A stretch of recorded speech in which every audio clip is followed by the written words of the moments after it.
ज़ईम कादी साहब, पहले तो सर बहुत शुक्रिया आपके कीमती वक्त के लिए। पहली मर्तबा प्रोग्राम में शामिल हो रहे हैं और आपको बहुत मुबारक हो कि बड़े अरसे के बाद हम आपको वापस सियासत में आते हुए देख रहे हैं। लेकिन सर ये फरमाइएगा कि सियासत से दूरी की वजह क्या थी? आपने बिल्कुल खामोशी भी इख्तियार की और कता ताल्लुक भी कर लिया सियासत से, और उसके बाद अब हम देख रहे हैं कि आप वापस प्रोएक्टिव हो रहे हैं। तो क्या एजेंडा क्या है आपके सियासी तौर पर वापस आने का?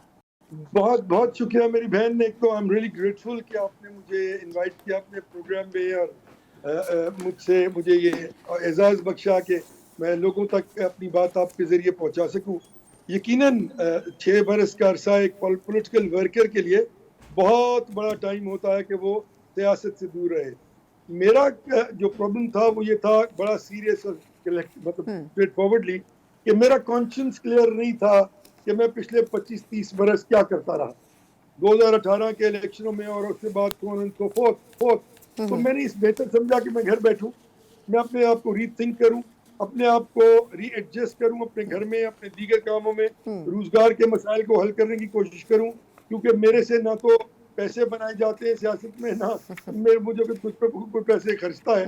अर्ज सिर्फ ये थी कि हमने 6 बरस ब्रेक दे दी। मैं किसी पोलिटिकल पार्टी में नहीं गया 18 में नून को छोड़ने के बाद। मैं बहुत मशहूर हूँ बहुत बड़ी बड़ी पोलिटिकल पार्टी का, जिन्होंने मुझे बहुत ताल्लुकात थे, हर जगह थे, दोस्तों ने बड़ी जोर दे के कहा, और बट मैंने उनसे माजरत कर ली क्योंकि मैं एक जरा खुरदरा आदमी हूँ। तो मैं अपनी अपनी कॉन्शियंस को, अपने जहन को जो है वो तब्दील नहीं करता किसी के लिए। यकीनन मैं हार्ड नट टू क्रैक नहीं हूँ कि मैं जो कहूँ वो माना जाए पूरी पॉलिटिकल पार्टी में। लेकिन मेरा मकमा नजर ये था कि एक पॉलिटिकल वर्कर के लिए बहुत ज्यादा जरूरी है कि जब वो बात करे तो वो सुनी जाए। अगर वो ना सुनी जाए तो कम से कम उस पर जवाब दे दिया जाए कि majority of the people do not agree to this proposal. बिल्कुल ऐसे ही है। मैं as a political worker would be the most satisfied man on this god earth अगर मेरी कोई बात जो मैंने की हो डेमोक्रेसी के हवाले से, लोगों के हवाले से, और वो सुनी गई और उसमें यह बात आ जाए कि बाकी सारे लोग इसको नहीं मान रहे, तो मैं खुश हो जाऊंगा कि ठीक है, fine, this is a democratic नहीं, वे ऑफ लेकिन डूइंग ज़ईम थिंग्स। भाई, मुझे मुझे मुझे कथा कलामी की माजरत, मुझे एक सवाल की इजाज़त दें। आप मुझे ये बताएं कि जो पहले से जमातें मौजूद हैं, बिल्कुल आप ठीक कह रहे हैं कि जमहूरियत होनी चाहिए सर, लेकिन किसी एक जमात में जमहूरियत मौजूद है, पीटीआई, पीपल्स पार्टी, नाम तो लेती हैं ये जमातें, लेकिन इनके दूर यहाँ तो दूर वन तक मैन नहीं है, शो है। दूर दूर तक नहीं है ना बीबी, यही तो मैं अर्ज कर रहा हूँ जी। आपको। दूर दूर तक नहीं है, और इन्होंने तो इतना नुकसान पहुंचाया इस मुल्क के डेमोक्रेसी को कि अब लोग इसको डेमोक्रेसी नहीं कुछ और कहते हैं। मैं इसको ओलिगार्की कहता हूँ।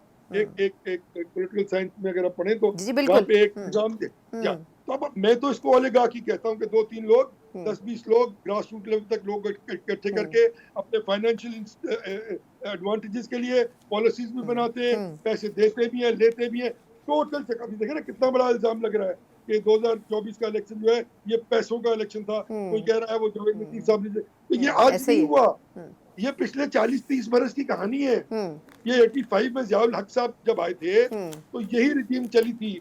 हमें हमें रिडंडेंट कर दिया गया था। मेरे वालिद उस वक्त प्रेसिडेंट थे पंजाब के, तो रिडंडेंट कर दिया गया था क्योंकि वो जनरल जियाउल हक साहब की जो सोच थी उसके साथ वो मुताकबत नहीं रखते थे। बहरहाल सो एंड सो फोर्थ।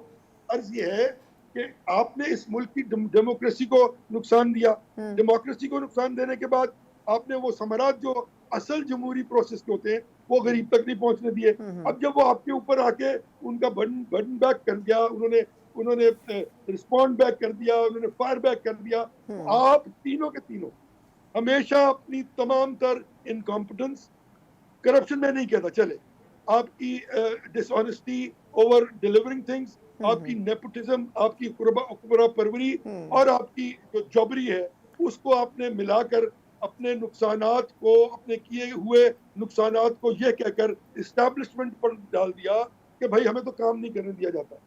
ये एक रविश चल पड़ी। इस्टेब्लिशमेंट को बुरा भला कहो, लोगों के सामने उसको बुरा भला कह के अपने आप के लिए एलिबा तलाश करो, और फिर आगे आके पॉलिटिक्स शुरू कर दो और ठीक, लेकिन दोबारा से ज़ईम अपने आप भाई, को मुझे प्रेजेंट कर मुझे दो हाँ, लोगों